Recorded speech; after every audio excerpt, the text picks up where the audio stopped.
Hello my friends, welcome back to another video here on the channel. Today we're going to be reacting to the little short Nintendo Direct of the tour of the official Nintendo Museum. Now it's actually already started this stream, so I'm going to go ahead and skip ahead to where it started. I started my recording a little bit late, but if you do enjoy this one, consider leaving a like, subscribe for more. We do a variety of Nintendo based content here on the channel. And let's go ahead and check this out. I'm going to skim ahead, and I think it's right about here.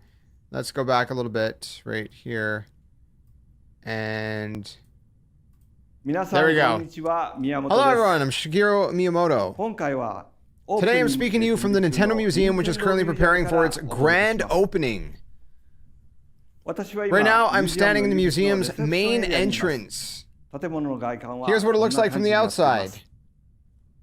It's pretty sleek and nice, huh? It's built on the site of the original factory where Nintendo made Hanafuda and other playing cards. Quality checks happen here. Oh, it's going too quick. I used to come here often, so it feels nostalgic for me. This area, which was once filled with trucks, has been turned into the Mario-themed plaza. Looks very nice. This whole site has so much history with Nintendo products. And now it has been transformed into a museum. Excuse me. Today I'd like to give you a quick introduction of what you'll find here. Let's head inside. Not bad, eh? I wonder what that center section's for, though. Is it to, like, showcase things? Okay, this is the second floor. Here we're displaying products that Nintendo has released since it was founded. I like how they have the giant like controllers and consoles. Wherever you look, you'll find different products from the past, all the way up until now. Mostly focused on video game systems.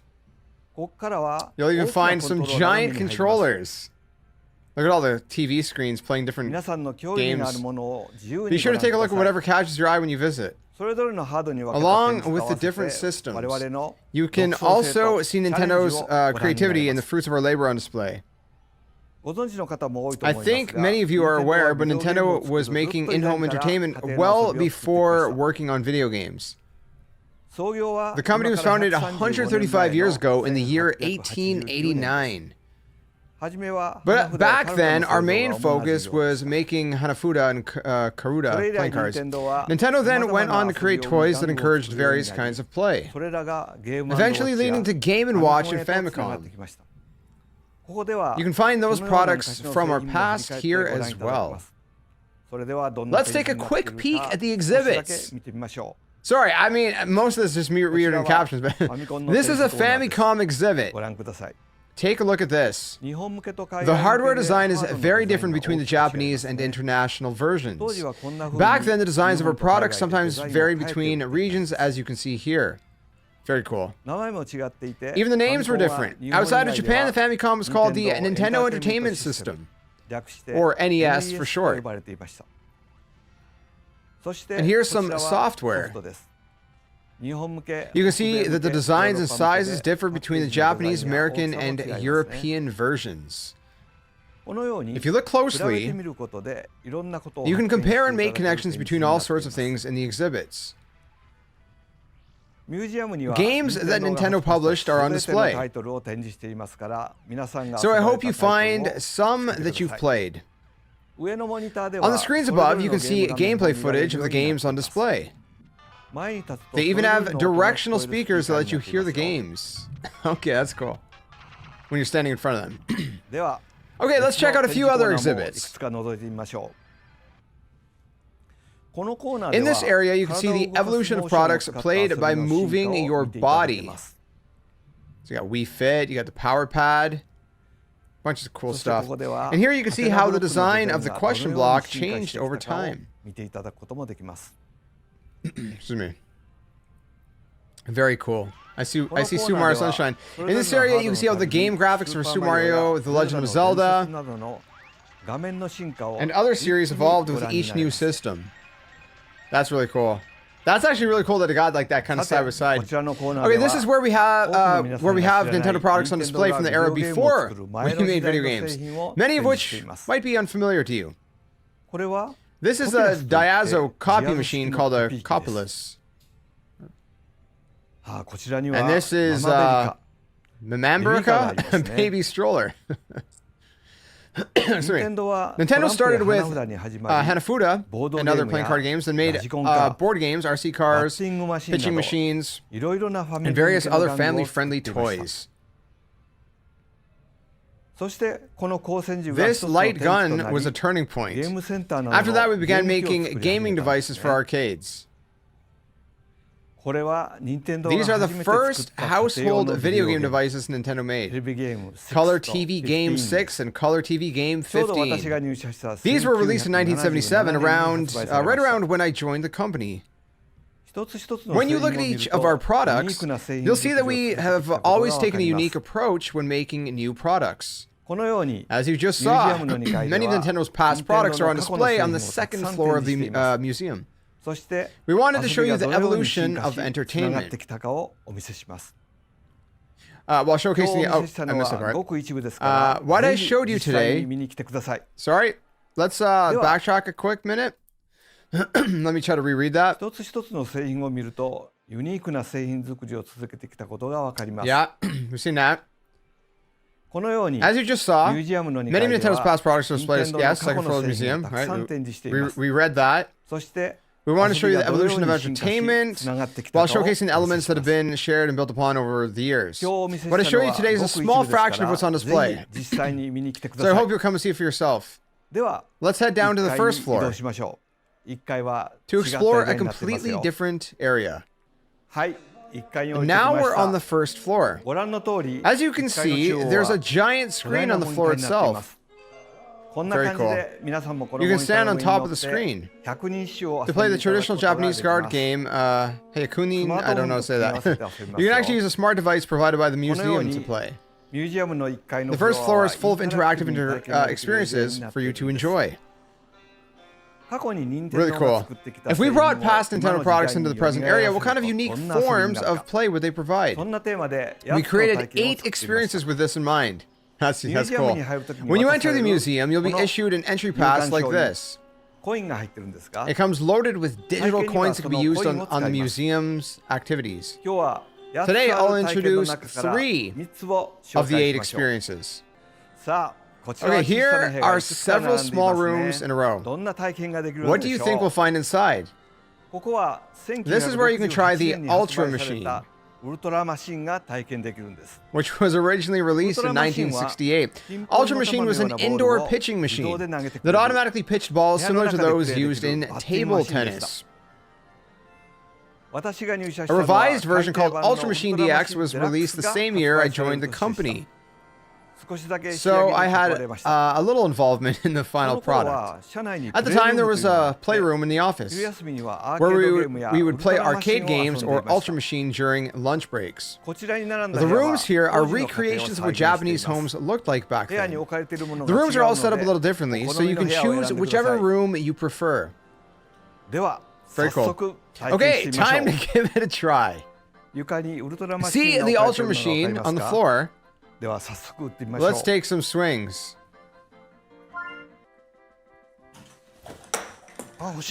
So close. I like the music they got in the background.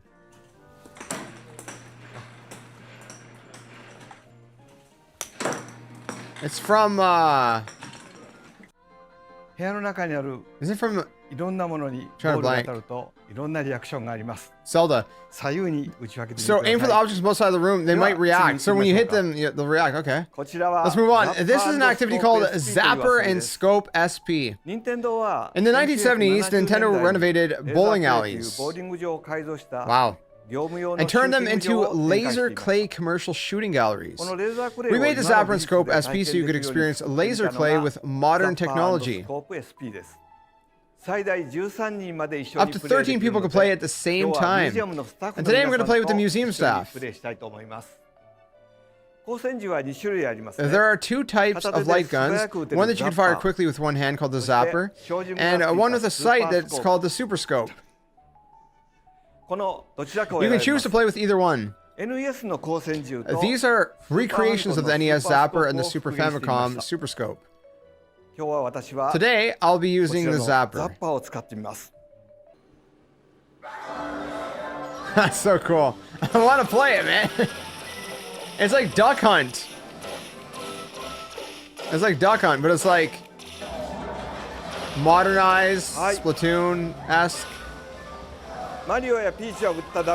Don't shoot Mario or Peach. Aim and shoot at the Koopa Troopas. There are a lot of them. This is great. Oh man. Let's shoot them.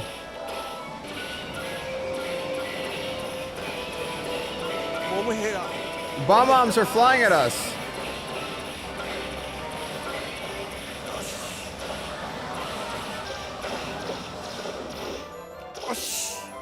The results are in. I wonder how I did. What's my score? It seems good. Let's move on to the next area. Here you can play various games from Famicom up to Wii. But something's different. That's right, the controllers are huge. Let's try having two people share this controller to work together to play a game. Okay, I'll give Super Mario Bros. For Famicom a try. Together with a museum staff member. Thanks for joining. The staff member will handle pressing the A and B buttons. I will handle the control pad to move. Let's work together to clear this. We'll do our best.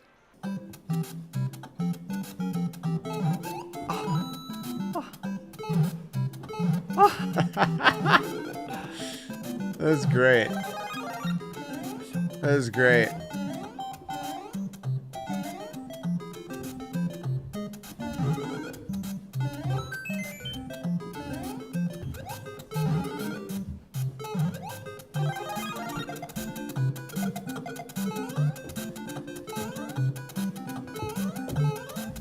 Are they gonna clear it? I wonder if they're gonna clear it. Yeah, of course.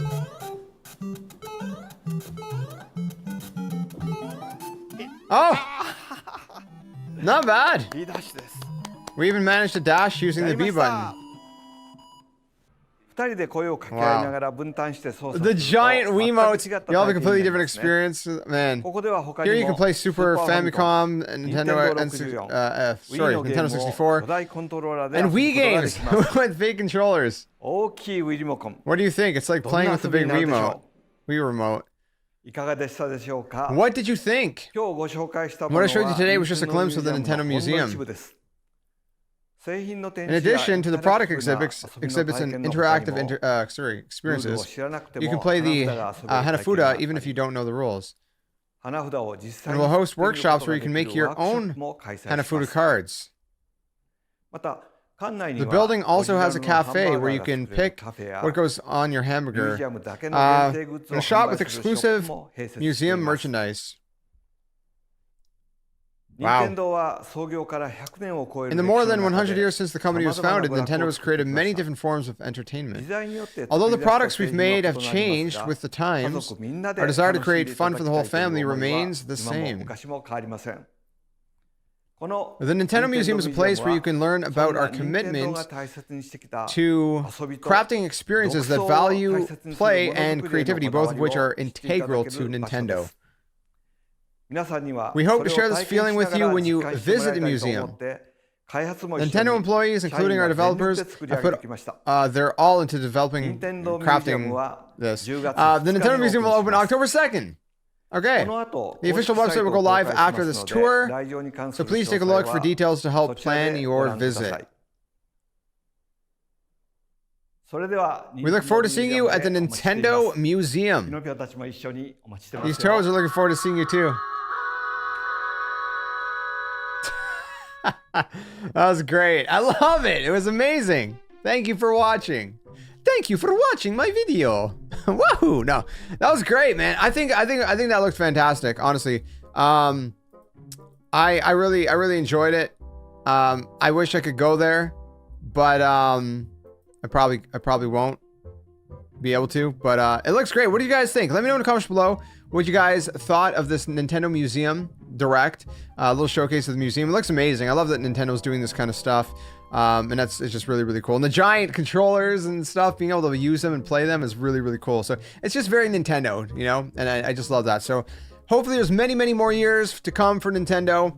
you know, I've been a fan since I was as young as I can remember, playing the NES back when I was, you know, I don't even know, again, as long as my memory goes back, 3, 4, 5 years old, whatever it was, with the NES and Super NES, you know, growing up, and then, you know, every other console since then. So, you know, I love Nintendo. I love this channel, especially for that. And I'm glad that a lot of you have joined me along this ride, you know, at least with the content here on this channel. And Nintendo's just special. And it just, I hope they never lose that charm, because it's just nice. It's nice to have, man. It's nice to have. So before we actually close out this video, the website has went live. So I figured, you know, let's throw this into this video and check out the website and just see what it is. So it says make connections. So this is, again, the website, the official website. There's the exhibits, the cafe, the shop, user guide. There's a bunch of stuff here. We're gonna check it out all out here in this section. Make connections. The products that released, the Nintendo's released to date, are displayed together on the second floor of the exhibition building 1. The exhibits showcased here are shared with little explanation. As you observe the items on display, we encourage you to form your own unique thoughts and to share them with others. You don't need any special knowledge or familiarity with video games to make the most out of your visit. Please enjoy the museum at your own pace and create your own connections. And again, we can see some pictures here. Pretty much stuff we've already seen. For the most part. And again, there's a bunch of images up here that are kind of rotating a little bit through. Unique play experiences. Explore unique play experiences born of Nintendo's creativity on the first floor of the Building 1. We offer visitors unique play experiences enhanced with modern technology. Whether these fill you with nostalgia or you're seeing them for the first time, we invite you to experience the entertainment of Nintendo, which continues even to this day. Use coins to experience the interactive exhibits, like he kind of already mentioned. Each visitor is going to be granted 10 coins. The number of coins required varies depending on the interactive exhibit. Visitors will not be able to experience all the interactive exhibits with 10 coins. The numbers of coins required for each interactive exhibit will be announced at a later date, so it's not saying anything as of right now. Again, if I open this up, it goes to this over here, which when translated just says that, you know, coins are given with the pass. Customers can enjoy the experience exhibits up to a maximum of 10 coins. Please check the exhibit you want to experience and the number of coins required, then enjoy the experience at exhibit of your choice. Please note that you cannot purchase additional coins alone, so you're gonna have to buy an extra pass, I guess, if you want to experience all the interactive kind of stuff and whatnot. You can experience each of the different exhibits once, or you can experience the same exhibit repeatedly. Again, they're not announcing how many coins for each exhibit as of right now, but you can see number of players that can play, the big controller for 2 people. Most of it is for 1. And we'll see the exhibits in a second. Payment methods available in the building and all that. Coin lockers, you can see a little bit of about that. I'm not going to really read that. There is free Wi-Fi. You can use it continuously for 60 minutes at a time. Yeah, I guess I don't know what happens after after the 60 minutes, but anyways, so we got a couple of different things here. We got the different interactive things, right? The one that he already mentioned, which is Shigurden SP, which again I'm not sure how to really say, but he already explained that in the video, so I'm not going to really go through that, but up to 20 people can play simultaneously. The Zapper Scope SP, again, they showcased that in the video. Up to 13 people can play simultaneously. The Ultra Machine SP, again, he showcased that in the video, so I'm not going to read all of that. But yeah, that's pretty much that. Excuse me. Ultra Hand SP. When using the Ultra Hand, the arm extends when the grip is closed. Grab the ball as it moves along the lane, hold it tight, and then put it in the pipe. What you will see varies depending on the size of the ball and which pipe you drop the ball into. Visitors under a certain heights, such as small children, may experience difficulty with this interactive exhibit. So we recommend that they participate with a parent or guardian and whatnot. So there's that. The love tester. The love tester measures the love level of 2 people holding hands. Take on various tests to raise your love level even higher. The bonds between 2 people will be tested. Again, for 2 players only. Each requires coins. Solo play is not available. Game & Watch SP, which is interesting to say the release. The once pocket-sized Game & Watch has been remade on a massive screen. Use your own shadow projected onto the screen to play. That's interesting. I wonder how does that even work? That's crazy. There are 2 games available. Ball, the very first Game & Watch game ever released, and Manhole. We have Nintendo Classics. Play Nintendo titles with a focus on games released on Nintendo Entertainment System, Super Nintendo Entertainment System, and N64 hardware. The controllers are just like the controllers from back in the day. Play with 2 people in titles that support multiplayer. These titles are currently available on Nintendo Switch Online, so you could play them on your Switch at home. You don't have to play them at the museum. Basically what they're saying. Each play session lasts 5 to 7 minutes, it says right there. And then finally the big controller, which we already seen them showcase, which is really cool, especially when you get into the Wii. The Wii one is just insane. So again, you can see all of them right here. Craft and play experience at the beginning. This workshop, visitors can make their own stuff. They can make their own Hanafuda playing cards, the origin of Nintendo's founding, and play with them while getting to know the rules. This experience requires a reservation on the day of your visit and a separate fee. Okay, so the Let's Make Hanafuda, about 60 minutes, includes tidying up. So it's going to take you about 60 minutes to do this. It's going to cost you 2,000 yen, tax included, whatever that is. I mean, if you're traveling, I don't know what the conversion fee would be. Using a specially made kit, visitors will get to make their own Hanafuda playing cards. Select a month with your favorite pattern out of the 12 months, and then color, fold, and paste together the 4 Hanafuda playing cards. Visitors can take home the Hanafuda playing cards they've made. And then with the try playing it, it's approximately 30 minutes, 500 yen per person, tax included. Experiences for groups of 2. Visitors can play Hanafuda while the rules are explained based on Awais. I don't know how to say that. One of the most popular versions of Hanafuda. This Hanafuda experience uses image recognition and projection technology and allows even first-time timers to play easily. And then there's like times and all that.